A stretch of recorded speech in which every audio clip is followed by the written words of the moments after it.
একাগ্রতা দেখে বোঝার উপায় নেই খেলোয়াড়ি জীবনের শেষ অনুশীলন সেশনে এককালের দেশসেরা গোলরক্ষক আশরাফুল ইসলাম রানা। ৩০-এর কোটায় যেখানে বাংলাদেশের ক্রীড়াঙ্গনে খেলোয়াড়দের বাতিলের খাতায় ফেলা হয়, সেই বয়সে সরকারি চাকরি ছেড়ে হয়েছিলেন পেশাদার ফুটবলার। ক্যারিয়ারের শুরু থেকেই ব্যতিক্রমী রানা। ফুটবলকে বিদায় দেবার সময়ও একই। মাঠ থেকে বিদায় নেবার ঘটনা দেশের ইতিহাসেই যেখানে বিরল, সেখানেও এক উদাহরণ হয়ে থাকবেন সাবেক অধিনায়ক। আমার আসলে পূর্ব পরিকল্পনাই ছিল আমি ২০২৫ সাল পর্যন্ত আসলে ক্লাব ফুটবলে কন্টিনিউ করব।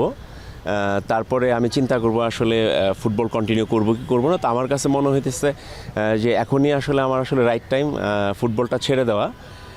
তো সেই কারণেই আসলে আমার এই অবসরের সিদ্ধান্ত। ঘরোয়া ফুটবলে যখন অবসর নিচ্ছেন, সে মৌসুমেও নামের পাশে আছে একাধিক ম্যাচ সেরার পুরস্কার। জাতীয় দলের জার্সিও তুলে রাখতে চেয়েছিলেন মাঠ থেকেই, কিন্তু সেখানে যেন অদৃশ্য বাধা হয়েছিলেন জাতীয় দলের বর্তমান head coach heavier Cabrera. National team থেকেও আমার পরিকল্পনা ছিল আসলে ২০২৩ সালে রিটায়ারমেন্ট করার।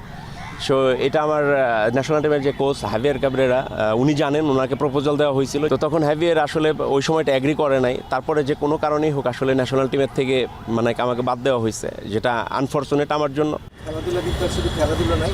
আক্ষেপ আছে অনেক, যদিও বিদায় বেলায় ক্যারিয়ার নিয়ে সন্তুষ্টি ঝরল রানার কণ্ঠে। জীবনের বাকি সময়টাও থাকতে চান ফুটবল নিয়েই। যেহেতু আমি ফুটবল দিয়েই রানা, আমি আসলে ফুটবলের সাথেই থাকতে চাই। রিটায়ারমেন্টের পরে হয়তোবা আপনার ফুটবল গোলকিপিং কোচিংয়ে আসবো, আইদার ফুটবল সংগঠক হিসেবে আসবো, যে কোনো একটা ফুটবলের সাথে থাকতে চাই মোট কথা।